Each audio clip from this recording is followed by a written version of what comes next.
The air inside the restaurant was laced with the aroma of exotic spices and the soft hum of conversation. It was an ordinary evening, and I, a solitary figure in a sea of tables, decided to treat myself to a quiet dinner. Little did I know, fate had other plans. Layla sat at a corner table, her presence commanding attention even in the dim lighting. I noticed her when she was left alone, her plus one failing to show. Deciding to seize the opportunity, I approached with a friendly smile. "Mind if I join you?" I asked, trying not to sound intrusive. Layla looked up, surprise flickering in her eyes before she broke into a genuine smile. "Sure, why not? I could use some company." We exchanged pleasantries and soon the conversation flowed effortlessly. We discovered shared interests, common dreams, and a connection that defied the randomness of that chance encounter. As the evening unfolded, our laughter became a symphony, resonating through the restaurant. Layla said, her eyes sparkling, "This turned out to be the best evening I've had in a long time." "Likewise," I replied, feeling a warmth that surpassed the delicious food on the table. Little did I realize that this chance encounter would be the beginning of a journey, one that would weave our lives together in ways we never anticipated. The day was blisteringly hot as I turned the key in our front door, anticipating the comfort of home after a long day. The warmth outside seemed to seep into the atmosphere within, creating an illusion of serenity. However, as I stepped into our living room, a different kind of warmth enveloped me, a warmth that whispered of secrets. "Layla," I called out, my voice echoing through the seemingly empty space. The air felt charged, as if it held onto a secret it was reluctant to reveal. The soft rustling of fabric caught my attention, and I followed the sound into our bedroom. There she was, half-dressed and disheveled, a sheen of sweat glistening on her skin. "Hey," she stammered, her eyes widening with surprise. "I didn't expect you home so soon." The excuse sounded feeble, and a knot of suspicion tightened in my stomach. "What's going on, Layla?" I asked, trying to keep my voice steady. She hesitated before responding. "It's just the summer sun, babe." I was feeling hot and decided to cool down a bit. The explanation seemed plausible, but something in her demeanor betrayed a deeper truth. "Layla, we've never hidden anything from each other. What's really going on?" Avoiding eye contact, she fidgeted with her clothes. "I promise, it's nothing. Just a surprise at seeing you home early." The air hung heavy with unspoken words. "Fine," I said, my voice tinged with doubt. "But this doesn't feel right." As the room settled into an uneasy silence, the whispers of the summer sun seemed to carry secrets that the walls dared not reveal. Little did I know, the true nature of that warmth would unfold through the cold lens of security footage, unraveling the threads of trust we had carefully woven. The hum of the security footage played like a haunting melody as I sat in front of the computer, unsuspecting of the storm about to hit. The footage revealed the truth that Layla had desperately tried to conceal. Another man, a clandestine visitor in our sacred space. Staring at the screen, my heart pounded in sync with each revelation.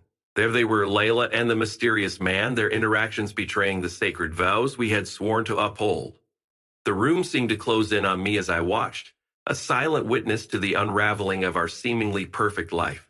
The man in the backyard wasn't a stranger. He was Layla's secret affair partner, and their intimacy had extended far beyond the bounds of trust. As the footage played on, Layla's attempts to cover up the situation became painfully evident. Sweaty and flustered, she tried to weave a web of lies that crumbled under the scrutiny of the lens. "What's going on, Layla?" I demanded, my voice a mixture of anger and betrayal. She stammered, "It's not what it looks like. He just came over to talk. It's not what you think." The weight of her deception hung in the air. "Talking, Layla? Is that what you call it?" The bitterness in my tone mirrored the bitter truth revealed on the screen. "I can explain," she pleaded, her eyes wide with desperation. "No, Layla, the time for explanations has passed," I replied, the gravity of the situation sinking in. "Our trust is broken, and so are we." The room became a silent witness to the end of our once happy marriage, the security footage capturing the final chords of a symphony that had now turned discordant. The decision to end our union was made, and the cold reality of betrayal cast a shadow over the love we once thought invincible. The confrontation was inevitable, a collision of emotions in the aftermath of the revelation. Standing face to face with Layla, her attempt to mask guilt beneath a facade of innocence only fueled the fire of my anger. "What is this, Layla?" I asked, my voice steady but laced with frustration. She stumbled over her words. "I can explain. It's not what it seems." I couldn't help but scoff at her feeble attempts. "Explain? You had another man in our home, in our bed. How do you explain that?" Tears welled up in her eyes, a mixture of regret and remorse. It was a mistake. I never meant for it to happen.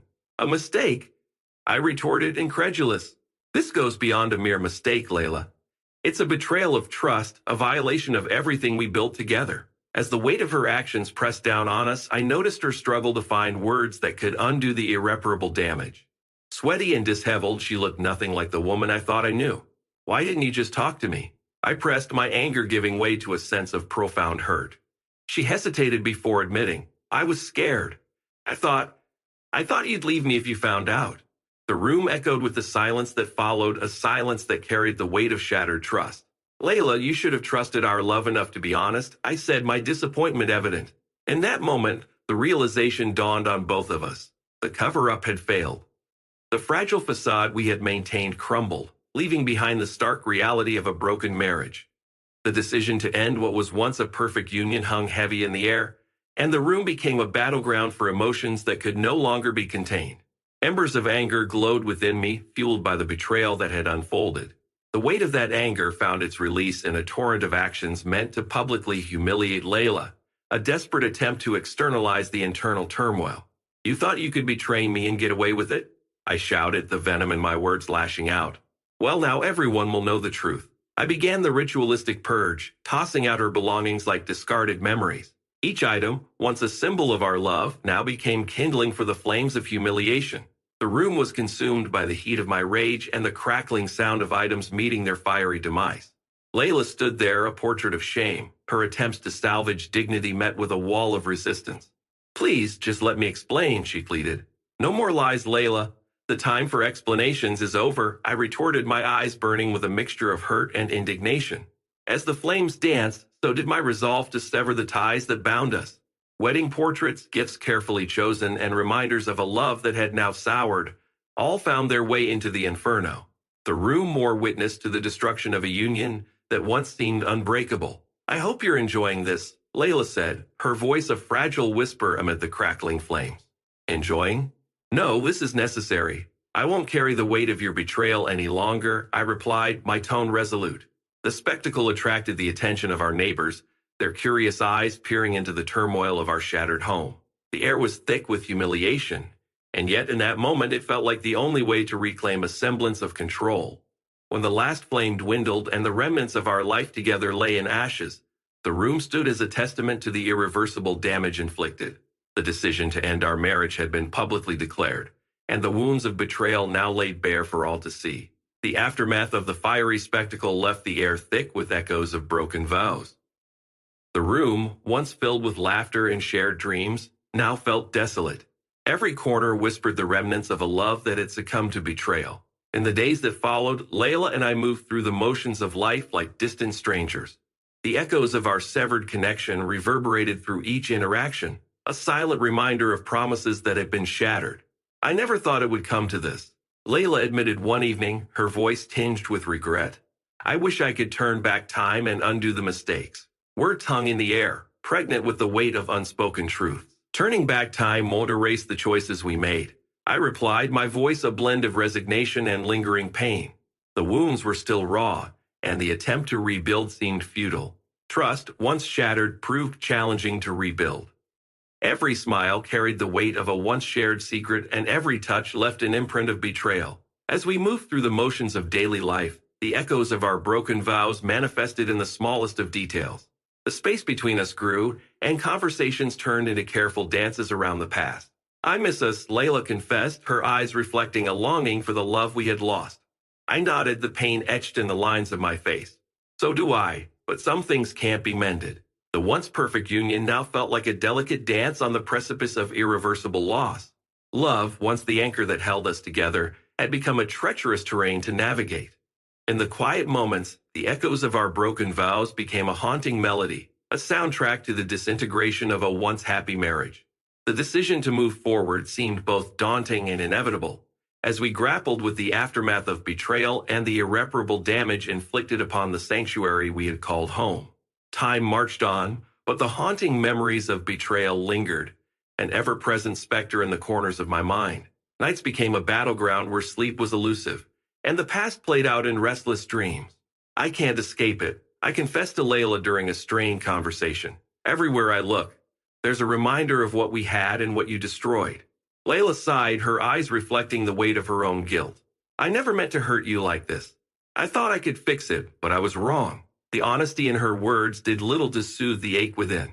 The home we had built together now felt like a museum of fractured memories, each room adorned with relics of a love that had been betrayed. In the silence, the echoes of our laughter bounced off the walls, a cruel contrast to the current reality. Do you ever think about what could have been? I asked, the question hanging in the air like an unspoken accusation. Layla looked down, her fingers tracing patterns on the table. Every day. I never imagined it would end like this. The weight of her admission sank in, leaving both of us enveloped in the suffocating atmosphere of regret. The past was an uninvited guest, a constant reminder of the love that had been torn asunder. Each attempt to move forward was met with the shadows of the past, a relentless companion that refused to be ignored. The specter of betrayal cast a pall over the possibility of rebuilding, leaving me trapped in a loop of haunting memories. As I navigated through the remnants of our shared life, the pain of betrayal manifested in unexpected places. The coffee mug she used every morning, the familiar scent of her shampoo still lingering in the bathroom. Each mundane detail became a haunting trigger for the memories we once held dear. I just wanted to forget. I muttered during a sleepless night, the weight of the past pressing down like an invisible force. Forgetting proved elusive, and the specter of betrayal continued to cast its long shadow, a constant reminder that the journey to healing was far from over. The decision to move forward felt like an uphill battle, with the echoes of haunted memories serving as both an anchor and a painful reminder of a love that had once been pure. The days turned into weeks, and the weeks into months, but the wounds inflicted by betrayal persisted. The decision to embark on the long road to healing was made, yet the journey seemed more daunting than ever. I thought it would get easier. I admitted to a friend, the weight of the confession lingering in the air. But the pain is still there, like an unwelcome companion. My friend, a beacon of support, offered a comforting smile. Healing takes time. You can't rush it. Allow yourself the space to grieve and rebuild. The advice was well-intentioned, but the echoes of broken vows proved difficult to silence. Each attempt to rebuild felt like navigating a minefield of emotions, with the scars of betrayal acting as a constant reminder. In a candid conversation with a therapist, I delved into the struggles of moving forward. It's hard to trust again. I confessed, my vulnerability laid bare. The fear of being hurt like that once more is paralyzing. The therapist nodded, understanding the complexity of the journey. Rebuilding trust is a process. It starts with trusting yourself first, and then gradually extending that trust to others. The road to healing demanded introspection and self-discovery. Nights were spent in quiet contemplation, unraveling the threads of past pain and finding the strength to let go. I don't want to carry this burden forever. I confided in a support group, the camaraderie of shared experiences providing solace. But how do you stop a heart from fearing what it once loved? The group shared stories of resilience, of overcoming betrayal, and the lessons learned along the way. It's about reclaiming your power, one member advised. Don't let the actions of one person dictate the course of your entire life. With newfound determination, I sought solace in activities that brought joy. Rediscovering yourself is part of the healing process, a wise friend remarked. Find what makes you happy, and let that be your anchor. As the seasons changed, so did the landscape of my emotions. The pain began to ebb, making way for a tentative sense of acceptance. The decision to let go became an act of self-empowerment. The long road to healing was a journey of self-discovery, forgiveness, and the slow mending of a heart that had once been shattered. The specter of betrayal still lingered, but its grip weakened with each step forward. The decision to heal was not a linear path. It was a gradual unfolding, a testament to resilience and a commitment to reclaiming the possibility of a brighter, love-filled future. Thank you for listening to the story to the end, and if you like it, please support us with a like as well as subscribe to our channel. Write in the comments what you